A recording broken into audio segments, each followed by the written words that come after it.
अक्षय अग्रवाल जी गाजियाबाद से। राधे राधे महाराज जी, आपके चरणों में कोटि कोटि नमन।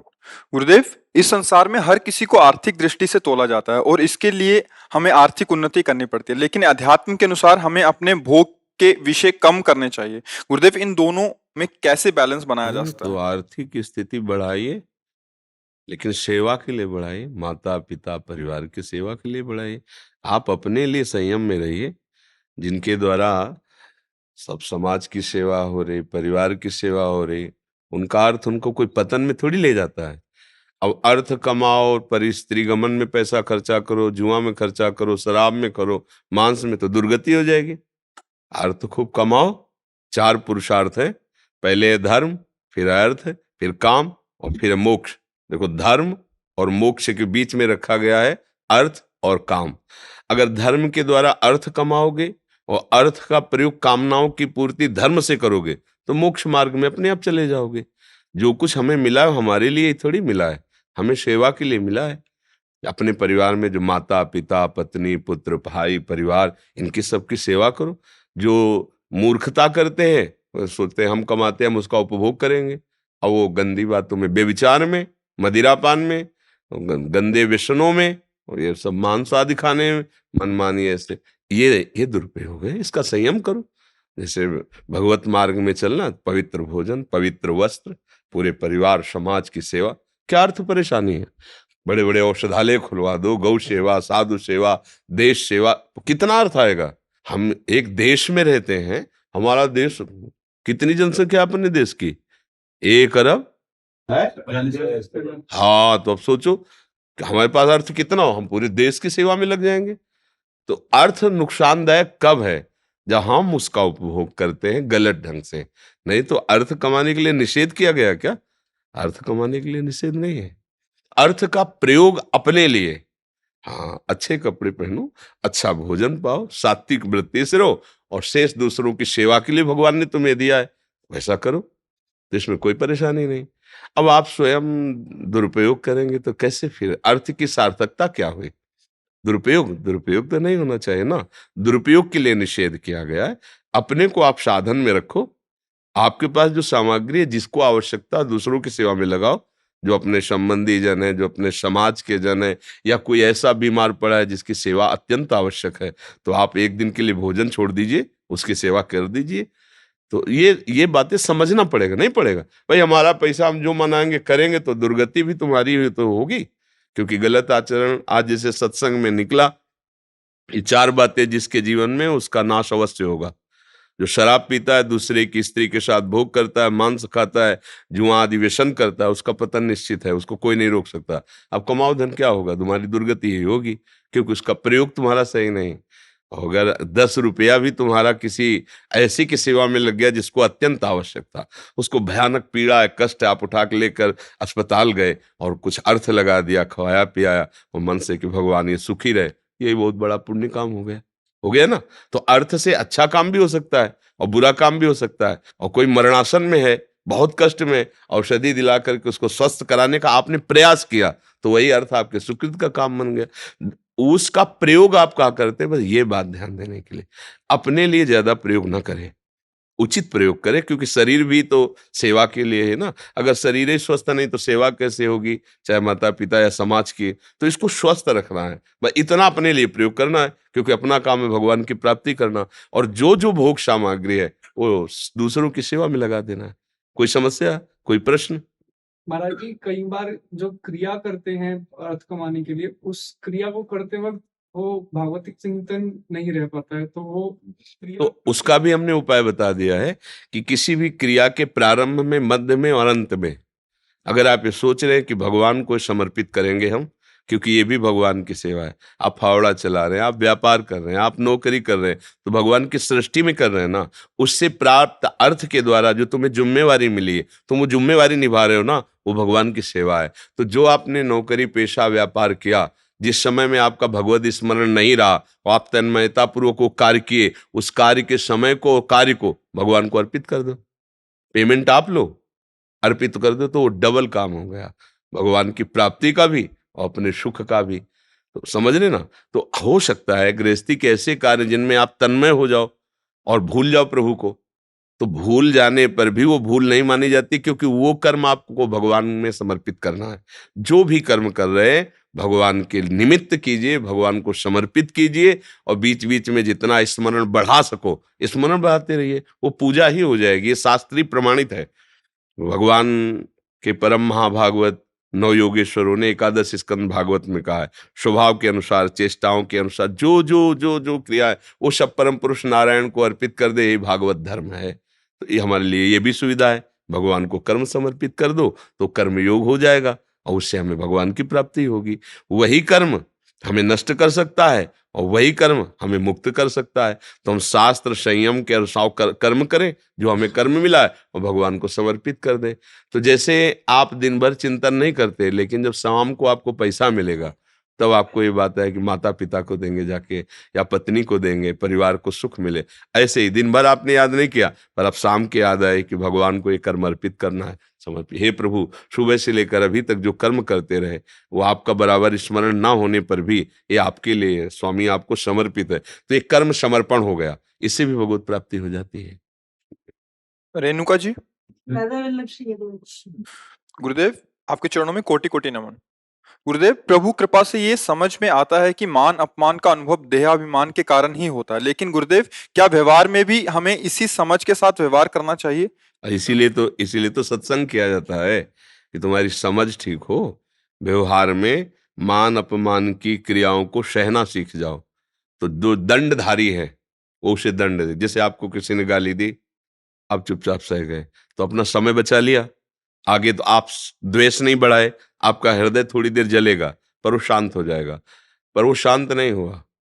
जो कर्म उसने गाली देने का किया है उसको अवश्य दंड मिलेगा। जो दंडधारी है, प्रभु है, उसे अवश्य दंड देंगे। हम तो बच गए ना। अब अगर हम गाली देते हैं, उससे लड़ते हैं, उसका बुरा मनाते हैं, तो हमारा नया कर्म बन गया ना। अब इसका भी हमारे में हिसाब होगा, इसलिए सावधान रहे। जैसे कोई सम्मान कर रहा है तो भी हमें अंदर से स्वीकार नहीं करना, क्योंकि किसी गुण का सम्मान हो रहा है। सम्मान गुणों का ही होता है। ये कुछ देख के सम्मान, जो गुण है वो भगवान के प्रदत्त है, हमारे नहीं है।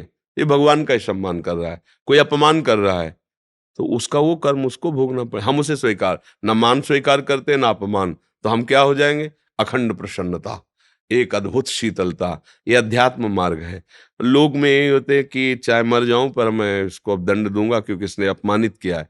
पर अध्यात्मिक मार्ग का पथिक, अपने कर्म जाए अपकारी, उमा क्षमा श्राप होते भारी, खुद भोगेगा। राधा राधा राधा, चलो काय को अर्जोगे। भक्त का स्वभाव मृदु और शरद। अगर आप मृदु सरस हो, सह गए हो, तो ये मत समझो कि उसको दंड नहीं मिलेगा। उमा क्षमा साप होते भारी, उसको भयानक दंड देगा, ईश्वर दंड देगा, क्योंकि हर समय सबके कर्मों को देख रहा है। तो हम ऐसा भी ना मनाएं कि उसको दंड मिले। भगवान उसकी बुद्धि को शुद्ध करे, दंड काहे को दे? बुद्धि शुद्ध हो जाएगी तो अच्छा आदमी हो जाएगा वो। तो परमार्थ और संसारिक आदमी में अंतर तो होता ही है ना, उसके स्वभाव में, उसके आचरण में, उसकी भोली भाषा में। तो हमें लगता है कि अपने लोगों को सहनशीलता के मार्ग में चलना चाहिए। कोई अपमानित करे या सम्मानित करे, उसका स्वभाव है, हमारा स्वभाव है सहना। अगर सहते रहोगे तो उसका हिसाब भगवान जाने। अब अपने झगड़ा में लगोगे तो अपना भी परमार्थ बिगड़ जाएगा, अंदर ही अंदर जलेंगे, हमने क्या बिगाड़ा था, इसने क्यों गाली दी, ऐसा। फिर बाद में आपको भगवान के प्रति भी आ जाएगा कि भगवान भी नहीं देख रहे हैं, हम तो सुबह सुबह नाम जप करते जा रहे हैं, शराबी को भेज दिया, वो हमसे लड़ रहा है, झगड़ रहा है, मारपीट हो रही, फिर भगवान के प्रति भी नहीं नहीं। हमको तो यही विचार करने हैं कि हमें अपने को बचाना है और दूसरे को भी बचाना है। सामने वाला पागल है, हमें अपने को बचाना है। बिल्कुल ये सामने वाला हमें बचा देगा ऐसा नहीं सोचना। वो पागल है, वो कुछ भी गाली दे सकता है, वो मार सकता है, पीट सकता है। हमको अपने आप को बचाना है। हम लोगों को यही शिक्षा बचपन में दी गई थी। संसार का हर व्यक्ति तुम्हारे सामने विरोधी होकर के आ रहा है और वो आदमी पागल है, तुम्हें सहना। जैसे पागल आदमी मारे तो काहे को उसको मारोगे, वो तो बेचारा पागल, ऐसे सोचना। क्योंकि कोई विषय में पागल, कोई अभिमान में पागल है, कोई धन में पागल है, सब पागल है। बुद्धिमान तो वही है जो भगवान के चिंतन में लगा हुआ है, अन्यथा माया सबको बावरा ही बनाए हुई है। पागल नहीं, एक आदमी दूसरे को मार रहा है, एक आदमी व्यभिचार कर रहा है, एक आदमी हिंसा, ये क्या है? पागलपन ही तो है। अरे भाई, ये संसार सबके जीने के लिए भगवान ने रचा है, तुम मारते काहे को हो किसी को? पर वो पागलपन है ना कि हम ही बलवान है, हम ही श्रेष्ठ है। पतंग आकाश में उड़ रही, बहुत बड़ा आकाश उड़ाओ, काटने की जरूरत क्या है दूसरे की? पागलपन ही तो ना, काट के लोगों को प्रसन्नता होती नहीं। भैया आकाश बहुत बड़ा है, तुम अपनी ऊंची उड़ाओ जितना उड़ा सकते हो, दूसरे की मत काटो। पर दूसरे के काटने में सुख मिलता है, वो ईर्ष्या, वो अब मलिन अंतःकरण वाला। पर परमार्थिक ऐसा नहीं है। परमार्थ में तुम अपने आनंद में जाओ। भगवान ने तुम्हें जितनी बुद्धि दी उतने तुम कर रहे हो, हमें भगवान ने बुद्धि दी है तो हम उसको सहेंगे। तुम्हारा कर्तव्य तुम्हारा है, हमारा कर्तव्य हमारा है। समझ रहे?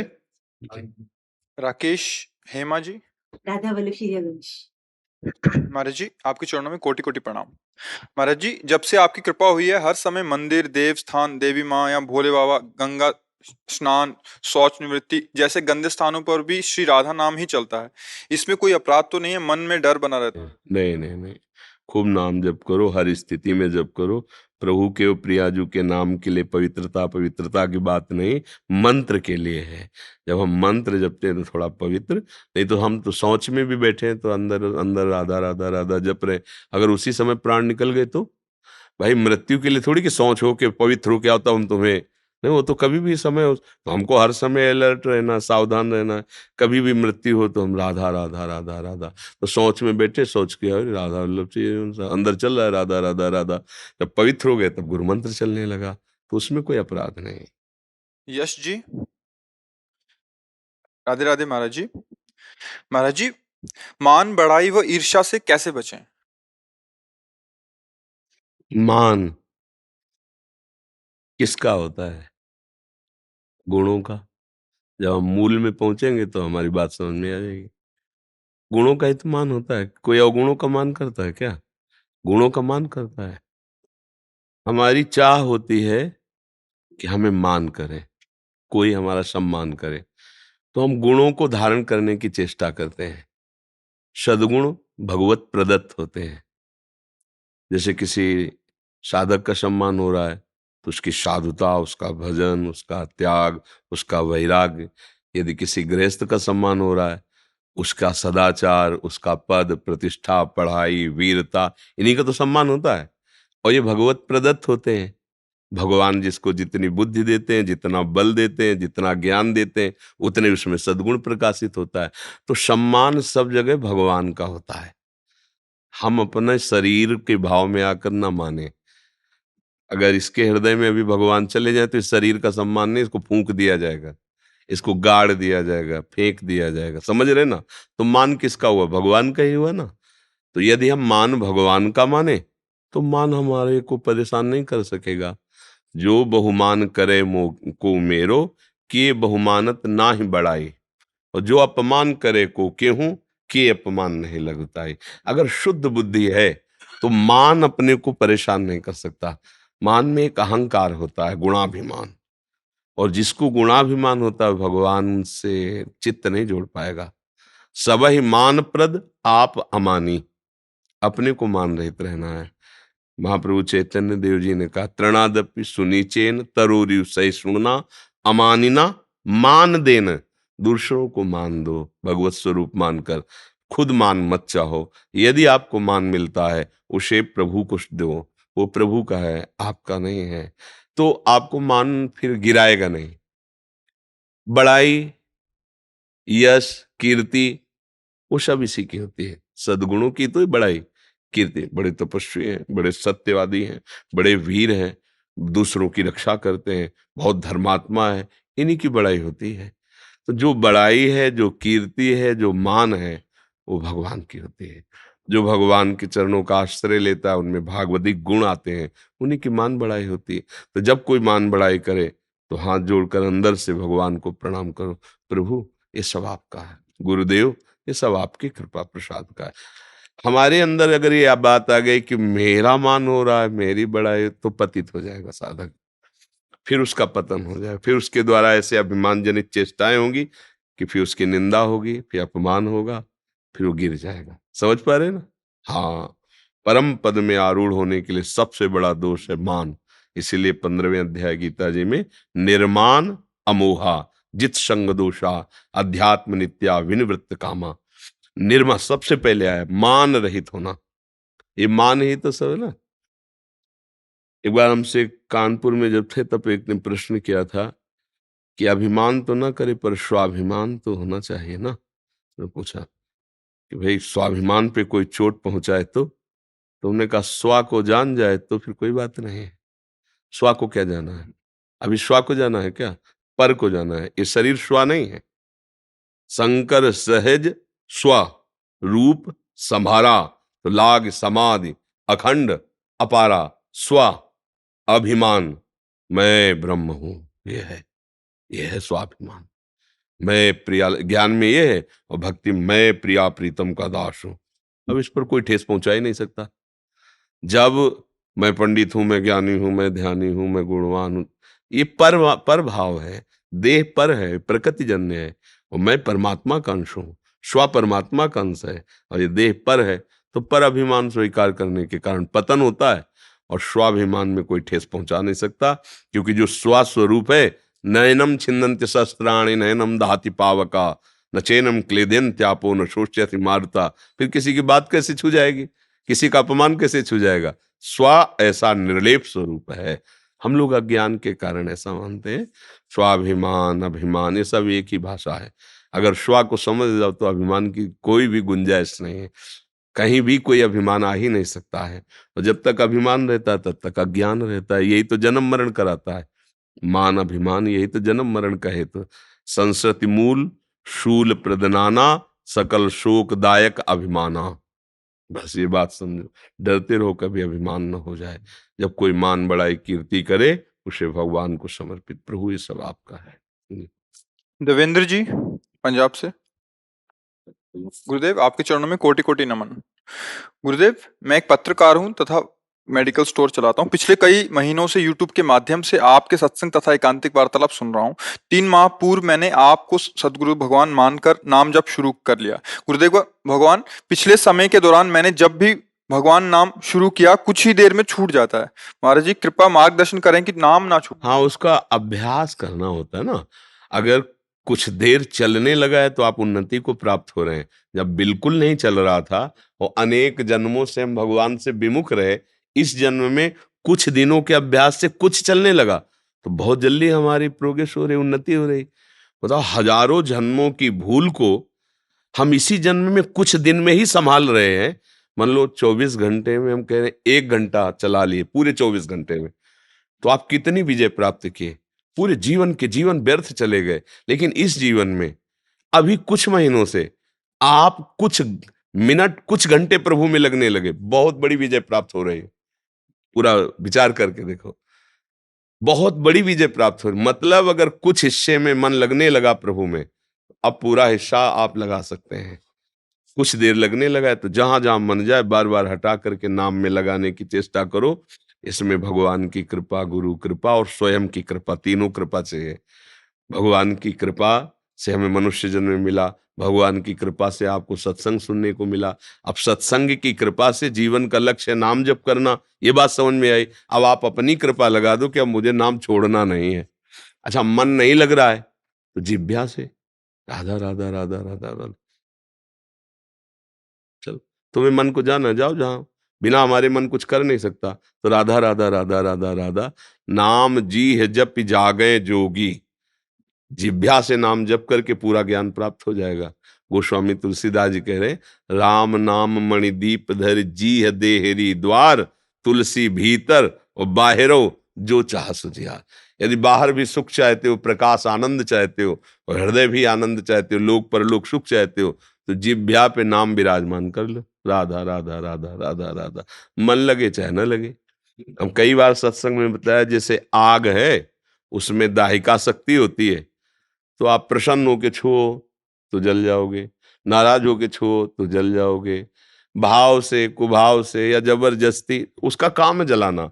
ऐसे ही नाम है, नाम में तारण शक्ति विराजमान है, पाप नाशक शक्ति विराजमान है, अद्भुत सुख प्रदान करने की शक्ति विराजमान है, नामी भगवान को अधीन करने की शक्ति विराजमान है नाम में।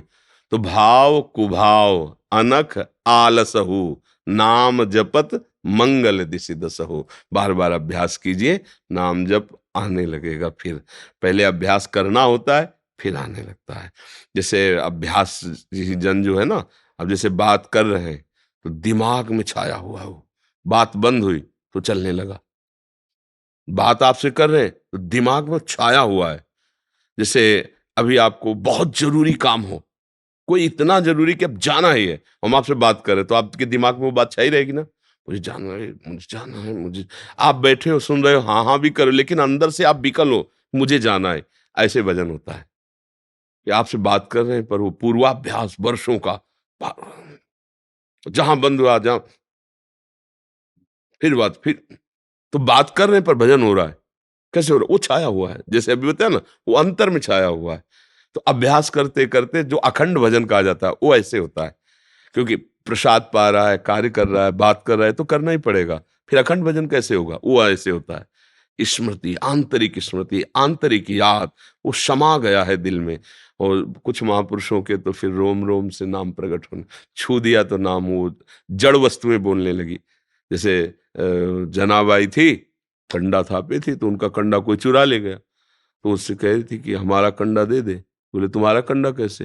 बोले कान में लगा के देख, कंडा से निकलता होगा, विट्ठल विट्ठल विट्ठल। महाराष्ट्र की बात है, इतना नाम जपती हैं, देखो कि कंडे में वो संस्कार हो गए, वो नाम। तुकाराम जी महाराज जहां चरण रख देते, वो भूमि से कान लगा के सुनो तो निकलता था विट्ठल विट्ठल विट्ठल विट्ठल विट्ठल। बड़े बड़े महापुरुषों ने ऐसा भजन करके दिखा दिया, रोम रोम, नस नस, हड्डी हड्डी में नाम स्फुरित हो गया। तो हमारी जबान में तो आ जाए है ना। हाँ, राधा राधा राधा जी। प्रीति जी नांदेड़ से, श्री हरिवंश। प्रणाम गुरुदेव। गुरुदेव, श्री हित 84 जी या राधा सुधानिधि जी का पाठ क्या संध्या में भी या संध्या के बाद कर सकते हैं? सब समय कर सकते हैं। 84 हरिवंश कृत पढ़े सुने निशिभोर, छुट्टी 84 भ्रमंते निरखे जुगल किशोर। रात दिन जब तुम्हें समय मिले खूब। हाँ, ये रात दिन सूर्य के विभाग से है, भजन के लिए थोड़ी रात दिन है। भजन तो अनवरत, चाहे कभी लीला गायन कर रहे हैं, कभी सेवा कर रहे हैं, कभी ध्यान कर रहे हैं, कभी नाम जप कर रहे हैं, कभी कीर्तन कर रहे हैं, कभी उनके लिए रो रहे हैं, कभी उनके लिए, रात दिन के लिए भजन। रात दिन तो काल विभाग है, और भगवान का भजन तो कालातीत है। जाए रात दिन जब समय मिले खूब भजन करो, इससे मंगल ही जैसे कंजूस आदमी रुपया जमा करता है और कमाने के लिए ओवर टाइम भी करता है, ऐसे भजनानंदी जन होते हैं। दूसरे से पिट जाएंगे, अपने भजन का प्रयोग नहीं करेंगे, भजन को बचा के रखेंगे। अगर इसका कुछ अमंगल किया तो मेरा भजन खर्चा हो जाएगा।